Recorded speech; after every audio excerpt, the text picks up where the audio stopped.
Hello, welcome or welcome back to my channel, baby. I've got a reading update. I've read quite a few books over the past couple of weeks, and so I wanted to get on here and talk about them. You ready to get down now? He is terrible. Yeah, so it's time to talk about these few books that I've been reading. I've gotten about 7 of them. So get your snacks or get your drinks and let's get ready to get into it. So now you're ready to leave. Here's terrible.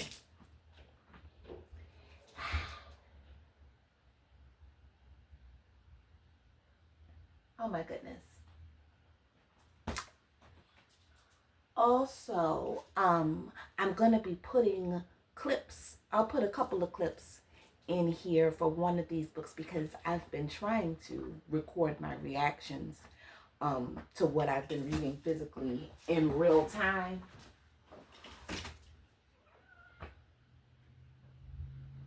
He is so annoying and he's gonna want to come back in a couple minutes. But anyway, I've been recording my reactions to my like my library books and stuff in real time, and that's been really fun. So I'm gonna insert a couple of clips too of that. So I've got, like I said, about 7 books. 1, 2, 3. Let's see, 1, 2, 3, 4, 5, 6, 7. Yes. A urban fiction, a fantasy, but mainly thrillers, honey. Mainly thrillers. So okay, let's get into it. All right, so the first one, Such Sharp Teeth by Rachel Harrison. I had read Cackle by her, and I enjoyed that. I also enjoyed this one, Such Sharp Teeth. It says, Rory Morris isn't thrilled to be moving back to her hometown, even if it's temporary. There are bad memories there, but her twin sister Scarlett is pregnant, estranged from the baby's father, and needs support. So Rory returns to the place she thought she'd put in her rear view. After a night out at a bar where she runs into an old almost flame, she hits a large animal with her car, and when she gets out to investigate, she's attacked. Rory survives miraculously, but life begins to look and feel different. She's unnaturally strong with an aversion to silver, and suddenly the moon has her in its thrall. She's changing into someone else, something else, maybe even a monster. But does that mean she's putting those close to her in danger? Or is embracing the wildness inside of her the key to acceptance? This darkly comedic love story is a brilliantly layered portrait of trauma, rage, and vulnerability. I gave it 5 stars. I enjoyed it. I said Rory and Scarlett are twin sisters on a separate but parallel journey of transformation. Scarlett is pregnant and estranged from her baby daddy. So Rory comes back into town to be by her sister's side and to help her out during this time. But on the night she returns after a few drinks and bumping into a childhood crush, she hits an animal in the street, gets out of the car to see what it is, and is attacked. And that was her mistake. She should have never gotten out of the car to see what it was because she knew that it was some sort of beast. And she knew that it wasn't human, so why care? I said she should have kept it pushing like his ass was a speed bump. So after she was bitten, she begins to go through a few changes in her body. My favorite of which is her hair gets longer and thicker and more luxurious, honey. I really enjoyed reading about Rory and Scarlett's relationship as sisters. It was super cute and supportive. I also enjoyed the storyline with their mom and Rory trying to heal Rory's childhood trauma and the lack of action that she felt as though her mother didn't take on her behalf when she was small. If you read the story, you'll know what it is. It was such an enjoyable story. Also, there was a cute love story like subplot, but it in no way is the main gist of the story. It's a really cute adult werewolf fantasy. I totally enjoyed it. 5 stars. Yes. Hold. Terrible.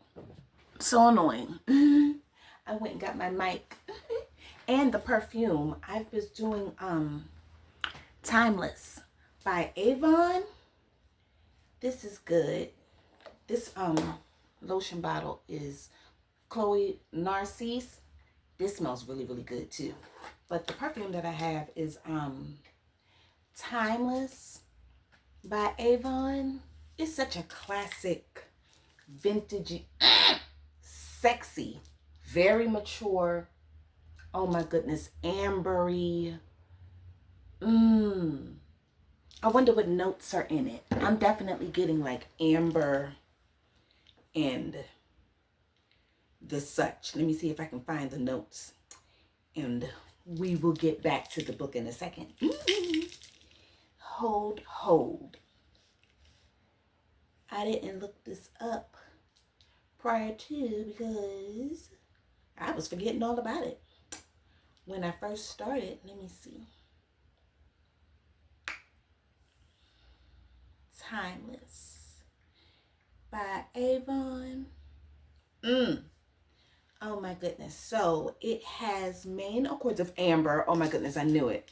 It's I could just smell it. Amber, woody, sweet, powdery, aldehyde, balsamic, vanilla, patchouli, fresh white floral. Oh my goodness. It's amazing. It's beautiful. And then it was launched in 1974. Wow, it has top note. Maybe that's also why I like it so much. Because anything from the 70s or released in the 70s, oh my goodness, it just smells so good and just timeless. It has top notes of aldehydes, gardenia, bergamot, peach, and lemon. Middle notes are patchouli, cedar, iris, jasmine, and rose. Base notes are apopanax, amber, tonka bean, musk, and vanilla. Beautiful, amazing. Apopanax. What's that? Where does that come from? I like that on Fragrantica. You can tap on the notes and see exactly what they are. It's resins and balsams. Intensely sweet balsamic, warm, spicy.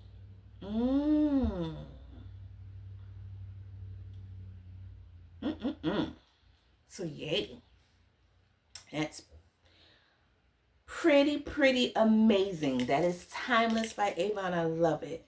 It's one of their classic scents, kind of like I've got all of them over there. I really am gonna have to feature a video of my some of my Avon scents and some more of my perfumes, because I've got over there Candid and Odyssey. All of those, they smell so good. So anyway, back to the books. So we did Such Sharp Teeth already. All right, so Her Last Breath by Taylor Adamson. This was one of my library books, and I read this like, oh my goodness, on my own, and it was so good. I enjoyed it so much. It did not take me long at all. I think I might have read it in like a week. So Her Last Breath by Taylor Adams. Book description is: after years of excuses, Tess has finally agreed to caving with her best friend Allie. Their lives have diverged sharply since high school. Allie is a self-made travel influencer, while Tess is a shy and claustrophobic legal assistant struggling to pay for law school. Maybe she's a little jealous of Allie's globe-trotting life. Who wouldn't be? As Tess and Allie descend into the depths, they realize they're not alone. A stranger who claims to be a fellow caver harasses them. Confident take-no-shit Allie insults the guy, and he retaliates. Soon, Tess is trapped inside a narrow crawl space hundreds of feet underground, fighting to stay alive. 24 hours later, as a hospitalized Tess recounts her harrowing story of survival, the detective interviewing her shares new and shocking secrets about Allie's true past. Together, they begin to suspect the brutal attack wasn't so random after all. Who was Allie really? Why did this man target them? And did Tess really leave the danger behind when she escaped the cave? Oh my goodness, this book was so So good. I enjoyed it so much. It's told in like um every other chapter. The one chapter is in the cave, and then the next chapter is in after Tess has been rescued and she's retelling her story.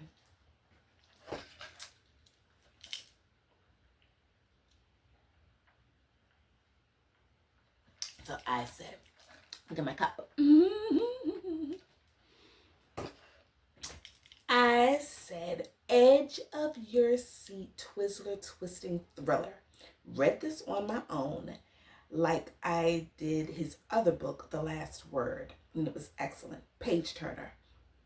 I hear rave reviews for this author all the time, and I can attest to him being really good. I enjoy him. I give it 5.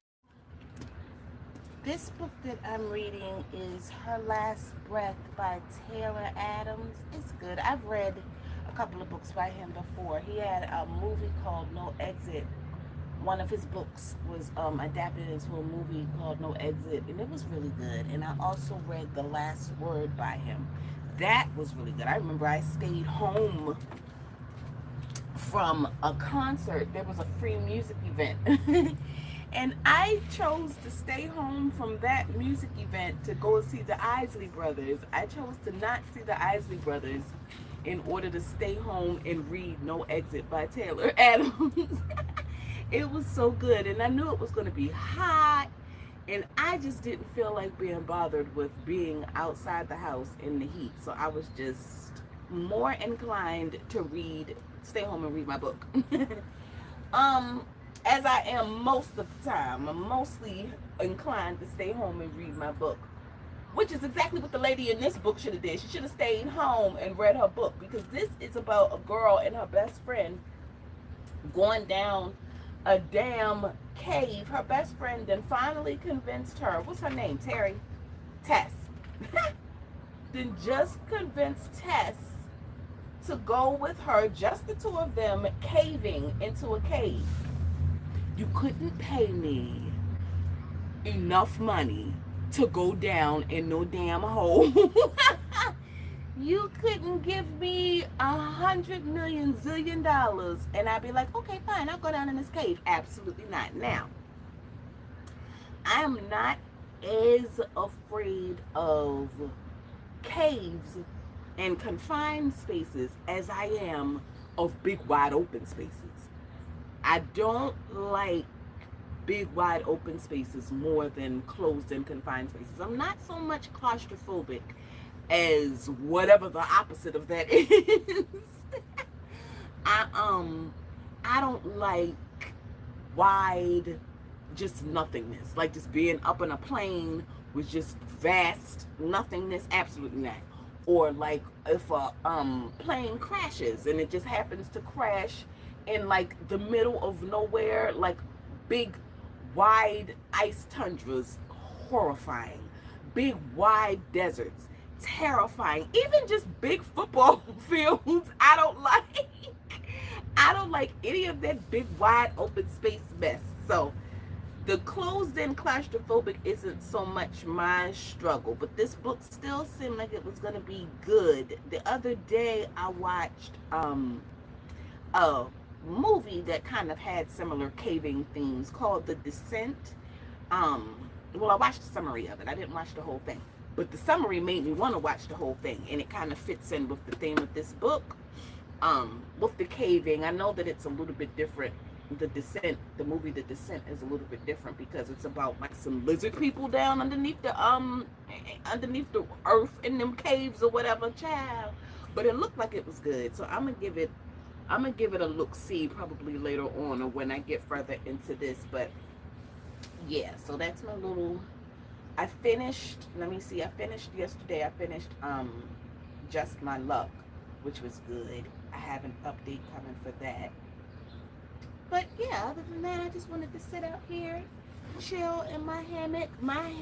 And being out reading outside has just been all I've been wanting to do this week, especially with my physical TBR, like with my library books and stuff, and the books I'm off of my bookshelf, I just want to grab my hammock, get out, get out here before it's too hot, and try to read what I can.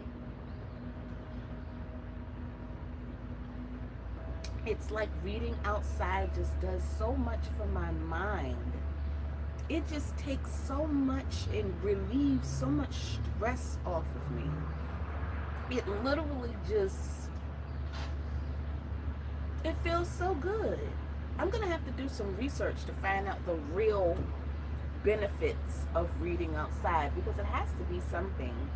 Um, I know that the sun has benefits for the mind. You get your vitamin D through the sun. That's good. Um, I know that just being out with the birds and being in nature and touching grass is so good for you. So I'm going to definitely be doing this a little bit more and going live so that I can document it and talk to you all and keep you all updated. Because another thing that I've noticed that I want to do is, especially with my physical books, my library books, and my physical TBR, is I want to do better real-time updates. Like, I be having all the thoughts and the feelings throughout the book, and I'm going to have to do better with recording how I feel right when I'm feeling it. I think that's pretty good. I think that's how the girlies, the vlog girlies do it. The real booktuber girlies. So I'm going to try to get more into that. But yeah, so that's enough chit chat. I'm going to get into my book.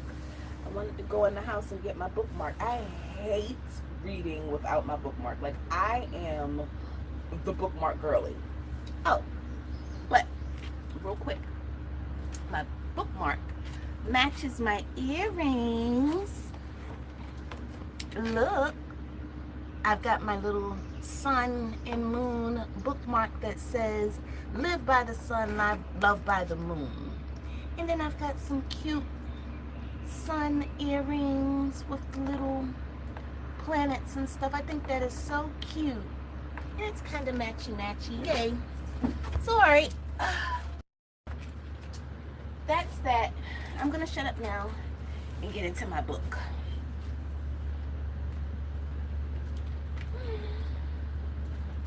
Stars. I said this was about friends, best friends, Allie and Tess. Allie is an experienced caver. I learned the word for this is a spelunker, which is an adventure seeker who explores caves for recreational or sporting purposes, and a speleologist is a trained scientist, often holding a degree in geology or biology, whose primary goal when going down into caves is data collection, mapping, and research of the caves. One is recreational and the other is more scientific. I said Allie is the recreational spelunker. I don't understand the appeal. Why choose to go down in a cramped hole with millions of pounds of ever-shifting earth above you? How is that recreational? It sounds dangerous and volatile to me, but to each his own, I guess. Tess convinces Allie convinces Tess to go spelunking one day. And it took her a minute to be able to get her to do it. I like to say that Tess finally caved in. That was a joke in the book. It was cute. As kind of a way of like reconnecting and hanging out, since they really, it's been a while since Allie and her have been able to hang out, because Allie is this like big time travel blogger. However, this caving trip goes wrong when a stranger starts harassing the girls just before they enter the cave, resulting in Tess being trapped deep underground while a detective uncovers dark truths about Allie. Talk about her last breath. The twist in this book is what was breathtaking. When the detective realizes what's really going on, so does the reader, and it is chef's kiss excellence. The description of the cave system was also another really good aspect of the book. Intricate and detailed in the best, most suffocating in claustrophobic ways. Mhm. I also really enjoyed the ending. Great book all around. The ending was good. The twist was good. It was just a really, really good read. This is one of the books that I read while I was outside and I went live. I'll probably put a little clip of that in here if I can figure out how to do it. I think I'm gonna be able to do that though. Mm-mm-mm. So then I have another library book that I read by Adele Parks, Just My Luck. I gave it 5 stars. I absolutely love Adele Parks. She's one of my favorite. Her and Taylor Adams. Like these past couple of weeks have been so much fun. But she's one of my favorite authors. Taylor Adams, he's getting up there with being clumped in with, my automatic reads like Frida McFadden and Adele Parks and Sherry LaPena. Taylor Adams is good and juicy.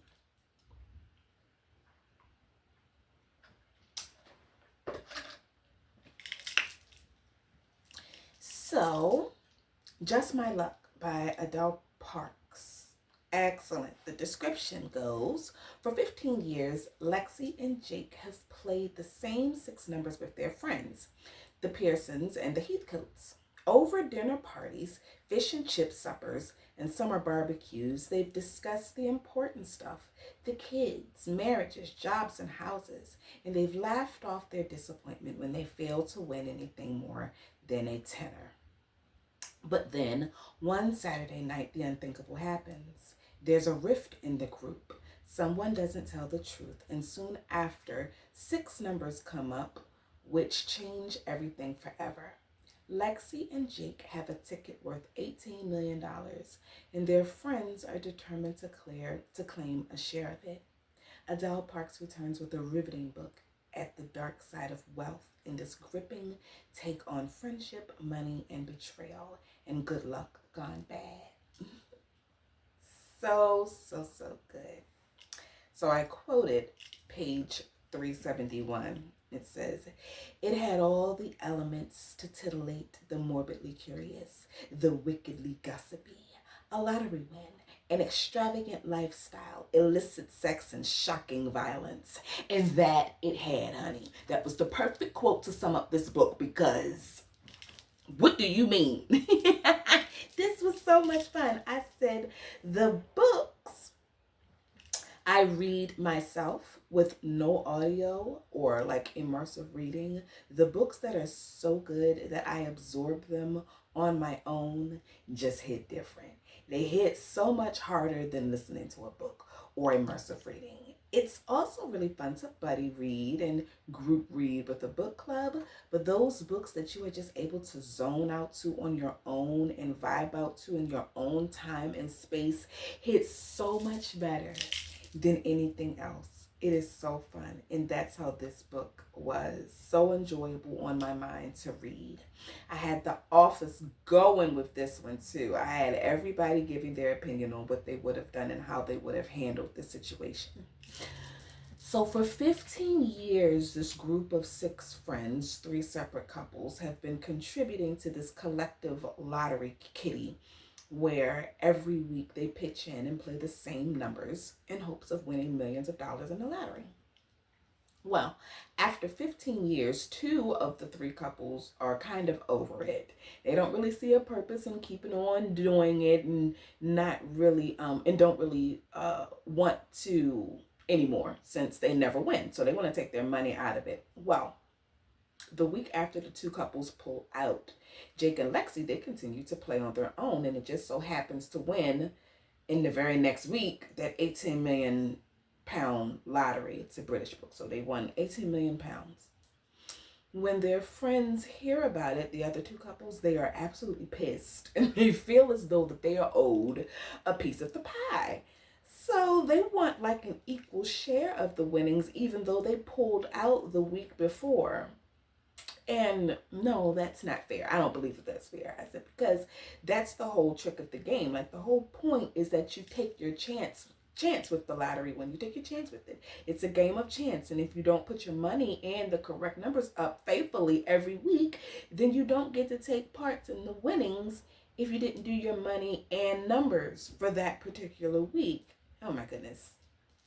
I said they would have gotten no equal share from me.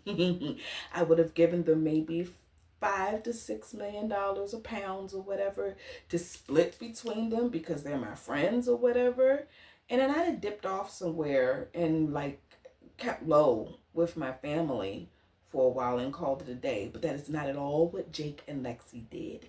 They had shopping sprees and press conferences and just started doing the stupidest, most dangerous things, throwing really big, elaborate parties. Oh my goodness. And their daughter Emily paid the dearest for their stupid decisions. It was such a good book. Emily's storyline, I think, was more interesting than what daggone parents had going on with their lottery win.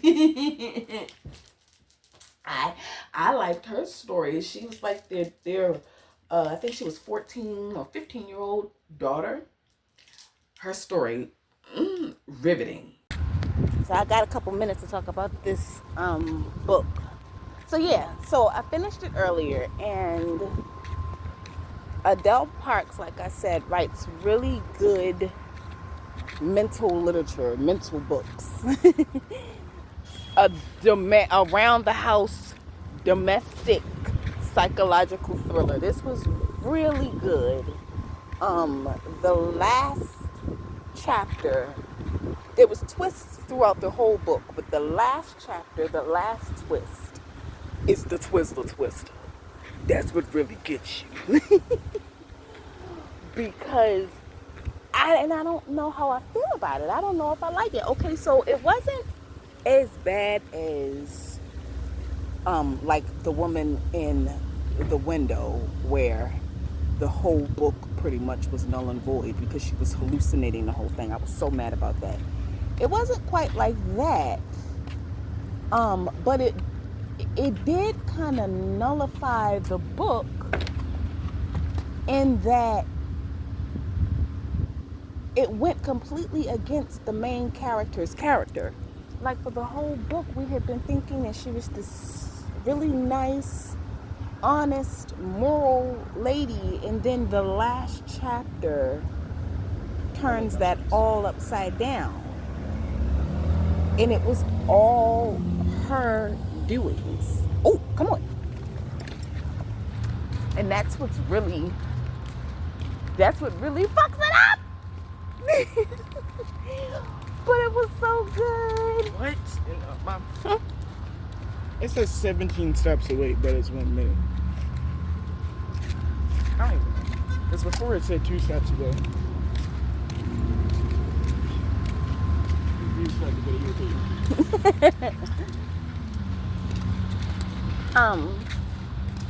It was such a good book though. It was full of all of the suspense and the ups and downs. It made me really, it makes you think about how people blow their money when they win the lottery and what happens to people's lives after they win the lottery. Doesn't necessarily always change for the better. People think that, a lot of people think, well, just because they won the lottery, that everything is about to be all peachy creamy, and not necessarily. Winning the lottery kind of puts you in a different bracket of danger now. It kind of makes you vulnerable in a whole different way, especially if you're not going to be humble about it and keep your mouth shut about things. Lexi and Jake was wilding for the whole book while they won. Well, not Lexi. She wasn't. She was the most sensible one. But Jake just really wanted to rub it up in everybody's face that he had won. And for just that last chapter to just do me like it did, I don't understand. I don't understand, but I like it. I can't think about it too much. It was good. It was an excellent book. And I can't wait to read. Now I'm going to do Taylor Adams' Her Last Breath. So I'll keep you posted with that one too. Throughout this book. So yeah, it was good. I gave it 5 stars. Yay. Next, I have Run on Red by Noel Ely. Noel W. Ely.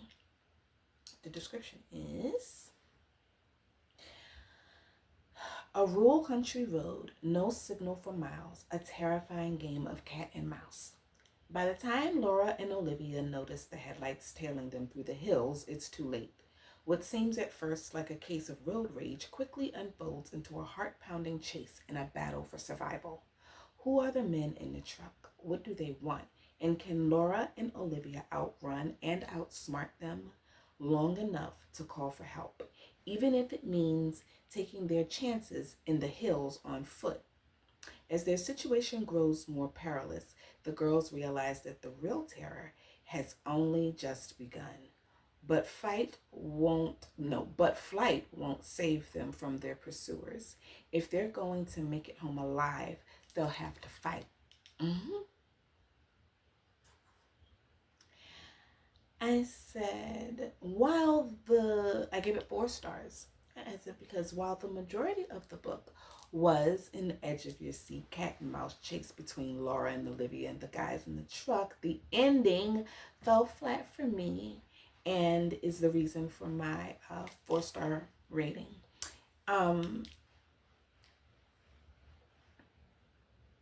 The majority of this book reminded me of the movie Joyride. That came out in like the early 2000s about the trucker chasing the 3 kids. That was really good. Due to like terrifying late night cat and mouse highway chase. It was a good movie. And so was this book. It was good up until the ending and the explanation for everything. I just didn't care for it. But Laura and Olivia running for their lives for most of the book, I won't say the entirety of the book, for most of the book was really, really good. I said they are run off the road down an embankment and they are taken to another location. They are kidnapped and held hostage. What I liked about this book is how on it Olivia is. From the very beginning, honey, her heckles was raised. And I like that she sent the truck license plate numbers to Tish's phone as soon as she realized that it had been following them for a little bit too long. She did it just in case, kind of like just to be on the safe side. So Tish was their other homegirl. Read the book. Just to be on the safe side, she had sent her the truck's tag numbers. And call it what you want. It is better to be a scaredy cat than a sorry cat. So now why they would even set out in the first place with a raggedy little hoopty, this little raggedy Volvo with low battery on their cell phones. Why are you going somewhere far away in a hoopty with a low battery in the middle of nowhere in the first place is beyond me. Silly. But I guess we wouldn't have a book if they had a lick of sense about them. So anyway, it was really, really good. 4 stars. I enjoyed it. I just didn't really care for the explanation, but the book itself was excellent. Next I did Old Thought Next Door by Quan Mills. This was really good. I actually read that over a period of the whole month of May with my virtual book club online, Black Girls Who Read Club. So much fun. And the last week, this past Friday, Quan actually showed up for the Zoom meeting. And he was a really down-to-earth guy, real sweet. I really enjoyed the meeting. That was fun. So this book is about Old Fat Next Door is indeed a long-anticipated ratchet soap opera thriller by best-selling African-American urban fiction author Quan Mills. Meet Vernita Ernestine Washington, a feisty 76-year-old woman who doesn't care what you think about her ways, especially for a woman her age. Yeah, she might be a senior citizen, but she'd be the first to tell you age ain't nothing but a number. She's convinced the honeycomb between her legs doesn't taste a day older than 40. Don't let the gray hairs fool you now. A retired employee of the Illinois Department of Motor Vehicles, Miss Washington runs the mean, cold streets of Chi-Town, messing with all types of young thugs with multiple felonies. A widow for some time now, Vernita is determined to make up for her stale marriage.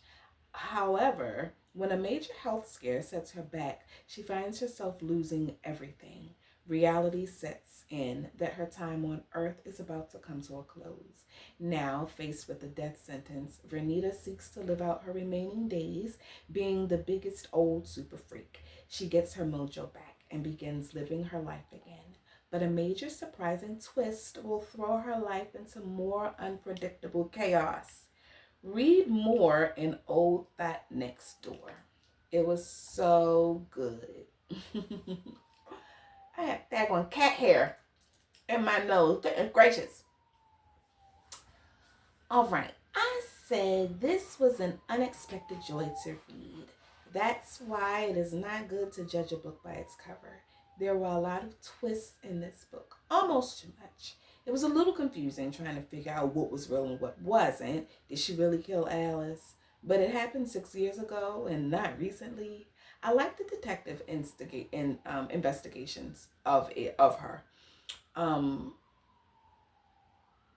forget his name, but he was just really having a rough go at it, especially with this case. But it was fun to watch him go through all the motions of figuring out Vernice's guilt. Overall, I give it 4 stars. I only take a star off because trying to keep up with and figure out what was real and what wasn't was a little frustrating for me. But it was a hell of a book and a hell of a ride. I read this with my virtual book club, and every Friday night we had a Zoom discussion on it. It was just so much fun. And as a matter of fact, I just said that on Friday we discussed it with the author, and it was really fun. It was good. That was a fun, like, little icing on the cake, as you will.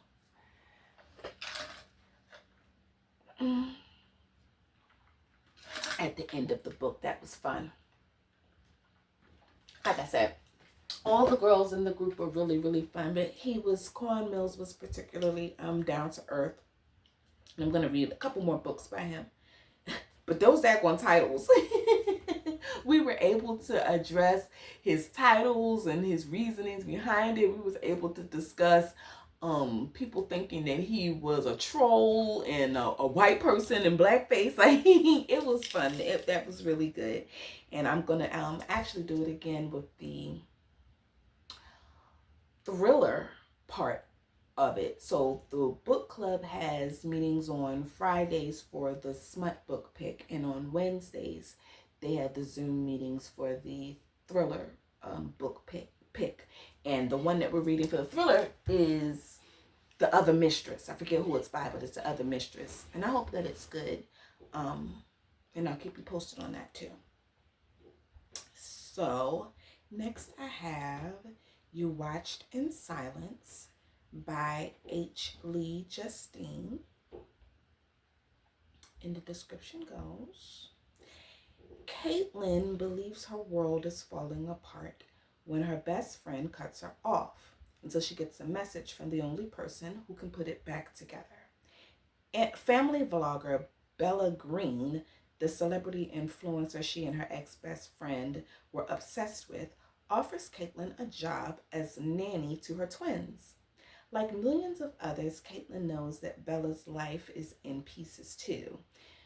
Canceled over perceived indifference to a tragic suicide by one of her fans, Bella fled with her family to a remote island off the coast of Washington.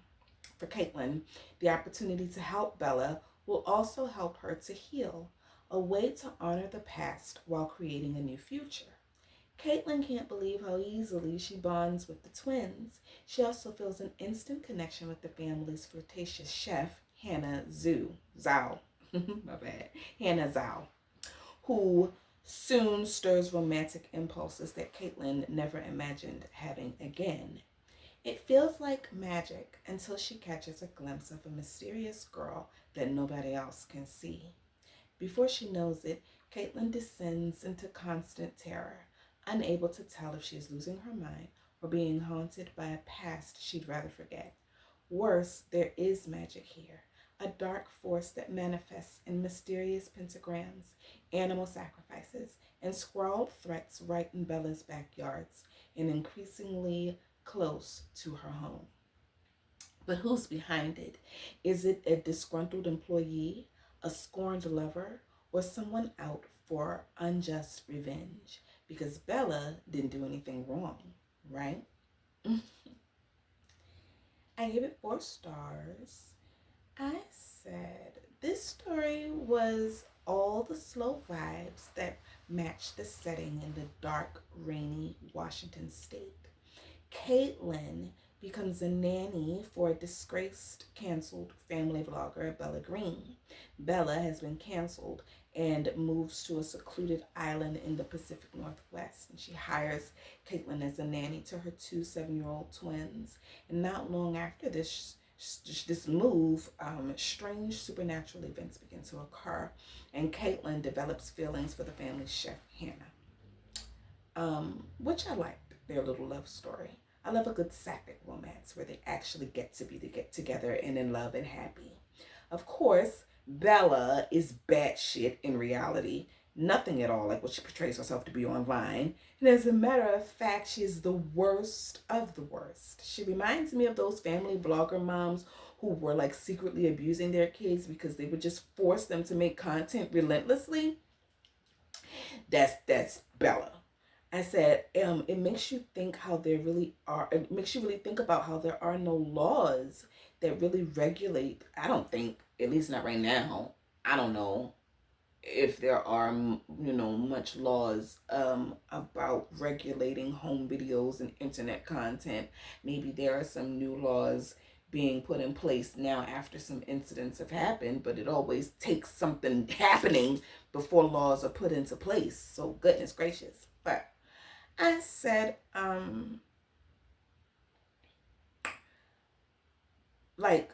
laws about like how long parents can make their kids work for, or what their parents are even allowed to expose about them, or even making sure that the kids are properly compensated for their contributions to the channel. A lot of the kids don't have a say or protection in this area, and it's unfortunate. That's what I took away from this story. I like the haunting aspects of it as well. Overall, a good story. 4 stars. And last but certainly not least, another library book that I immersive read. I get to catch up with the ladies from Waiting to Exhale. So this is the sequel to Waiting to Exhale, Getting to Happy. This was so good. I enjoyed it so much. So it's set in like 2005, like 15 years later after Waiting to Exhale, the events of Waiting to Exhale. Oh my goodness. Book description. It says, in Waiting to Exhale, Terry McMillan chronicled the lives and love affairs of women in their mid-30s, opening up an entirely new literary field and audience for African American writers. Getting to Happy, her exuberant and engaging sequel, revisits the same 4 spirited women, Savannah, Gloria, Bernadine, and Robin. Now catapulted into midlife, 15 years later, her heroines are as sassy, vivid, and smart mouth as ever. Oh, my earbuds falling out my ears. As sassy, vivid, and smart mouth as ever. As a broadcast investigative journalist, Savannah takes pride in her work, exposing secrets and scandals, but she never expected to uncover one in her own home that would bring her already diminishing marriage to an explosive end. Bernie has had man problems that put her past challenges in the shade. These days, she finds herself popping pills and forgetting details that she might do well to recall. Robin's high-rolling life as a serial shopper runs into trouble when she loses her job to a merger and she's hardly faring any better in the world of online dating. Gloria still runs the bustling Oasis salon, but back to back family tragedies hit her hard. All four face tough questions about love and loss, but they keep faith in themselves and each other as their lives fall apart and reconfigure. A particular reward of this novel is the cast of younger characters.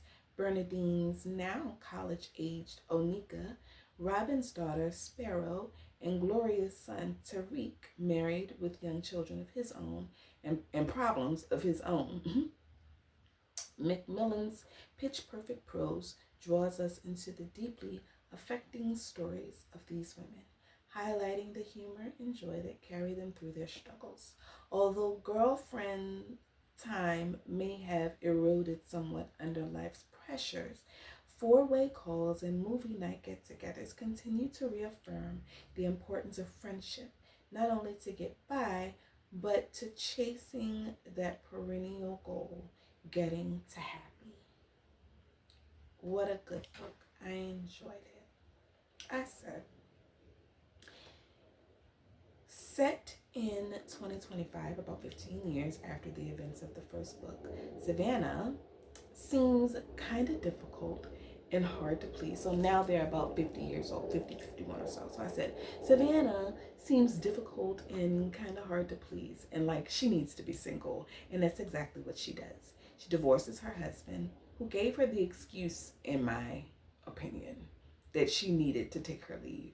She just didn't want to be with him anymore. And when he made a mistake watching porn, instead of fighting for him or her marriage, she just let his ass go, as she should have, so she could do her own single thing. However, she did her single thing. That's exactly what she did, and I enjoyed that aspect of the book. And that's what I liked about her story and took from it the most, is that Savannah really is strong and independent, so she thrives in her single space. She goes on single solo dates with herself. She takes a few yoga classes and learns how to meditate with Robin and Bernadine. And then she goes all the way to France alone by herself. Good story. I enjoyed Savannah's part. So now I move on to Bernadine. Bernadine Harris Willer. After she and John divorce, honey, she marries some guy named Jesse, who was a scam artist. Come to find out, he was married to her and some other woman. Poor lady, she can't catch a break in love. So once she divorces him, she had a rather difficult time getting over his ass for whatever reason, and she just spirals into addiction. Off sleeping pills and Xanax, which isn't good. Her other girlfriends are beginning to get suspicious of what's going on with her. But as the story progresses, she begins to get better and decides to go to rehab. But what I really enjoyed about her story was how her relationship with her first husband, John, really smoothed out. She did all of that burning his vehicle and whatnot in the first book, just to forgive his ass and really use him as a friend and a crutch, I should say, in her time of need. I said, as the story progresses, she begins to get better and decides to go to rehab. But what I really like is how her relationship with her first husband, John, smoothed out, and he was able to become a real support and friend to her. Because on another note, John's ass has been going through it with his white woman that he had left Bernadine for in the first book. She done up and left her family, then effed off somewhere because she doesn't like Arizona or her family, apparently, because she abandoned John and her daughter. Oh my goodness. They had this daughter. John and the white woman have a daughter, Taylor. And Taylor also really, really loves Bernadine. So they have, been a kind of, they've been able to kind of configure themselves back into like a weird little blended family. But what kind of irritated me was at the end of Bernie's story, her daughter Onika gives her this letter from her second ex-husband Jesse that he had written from jail. Apparently he had gone to jail after divorcing Bernadine, right? So Onika had held on to this letter for like 5 years and never told her mother that she had it until 5 years later, after Bernadine had came back from rehab. Why the hell would she do that? That pissed me off. If she had been gave her mom that letter, maybe the letter would have provided some sort of closure for Bernadine and she wouldn't have spiraled so hard into addiction. Child, bless Onika's heart. The letter was sweet and Bernie just ended up throwing it in the trash, but still a whole 5 years later. Why would... Girl, I was so aggravated. I think that if I was Bernadine, me and Anika would have had to have some words, because why would you hold on to something that was mine, first of all? And then something like that. Oh my goodness, terrible. Also Onika, so that is Bernadine and John's daughter. She comes out too as a lesbian, and their son John Jr. is about to have a baby and get married to some lady. Robin Stokes has a daughter named Sparrow, and she's been online dating and has a serious shopping addiction, honey. However, she reconnects with Fat Michael, the old co-worker that she had slept with in the first book. The co-worker, they had like a one-night stand or something, and he had checked off all her boxes. He was perfect in every other way except for she wasn't physically attracted to him. Well, anyway, in this book, they happen to run into each other again at the gym, and they reconnect. And by the end of the book, they're going to be getting married. And I was really, really happy. He had lost weight and stayed sweet. And yeah, that was cute. I liked her storyline. And then Gloria. Poor Gloria. She went through a lot too in this book. She had married Marvin, of course, from Waiting to Exhale. But then he passes away. So we kind of follow Gloria through her journey of grieving and healing and getting things back together for herself, which was another aspect of just getting older and stuff. It was good. It was a really interesting book. It was just another aspect of getting older and of life. Some women divorced. Some women were just getting married. Some women were losing mates. Some women was, it was a lot. It was good. I enjoyed it. So that was a good little update from the Waiting to Exhale crew. Getting to Happy by Terry McMillan. I gave it 5 stars. Yay. So that's it. I guess I'm going to wrap this up. I've got quite a few books coming, headed your way. Let me see if I can pull up my library on this real quick. I doubt it. Let me see. I am reading The September House. Also, and The Great Alone by Kristen Hanna. Yeah. That's a good book about this girl who in the 70s, her and her family, her dad just decides to up and move them to Alaska because he want to live off the grid and whatnot. Well, it's like freaking Alaska. Nobody wants to go to Alaska, but he forces them to move to Alaska. Meanwhile, it's getting harder and harder because not only are they contending with the Alaskan weather and how hard life is just up there, but also he is getting crazier and crazier by the day. Because he's like a prisoner of war, so he's already dealing with some mental issues. And he is quite angry and volatile. And they're isolated up there in Alaska. Yeah, absolutely not. He'd have been single as soon as he came home and announced that stupid idea. He'd have been single that day, baby. So yes, that, The Great Alone. Also, another Terry McMillan book, I Almost Forgot About You. I got some library books over here that I'm going to be getting into. So I'll see you in a couple of weeks after I have a couple of books under my belt. See you next time.